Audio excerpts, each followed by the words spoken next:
We can write easily extensible code in Python by using factory classes.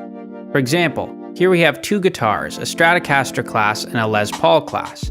We want to instantiate the correct guitar based on the guitar model variable.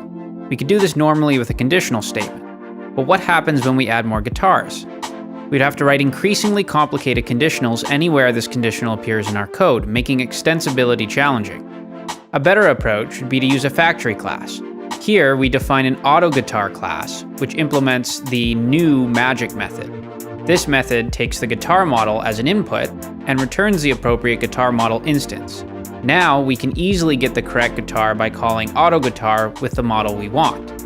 If we wanted to add more guitar classes beyond the two we currently have, we can handle this entirely within the AutoGuitar class. If you want to know more about this pattern, would like to discuss it, or you'd like to create your own patterns, check out Patternite. The link is in the description. Remember to like and subscribe, and we'll see you next time.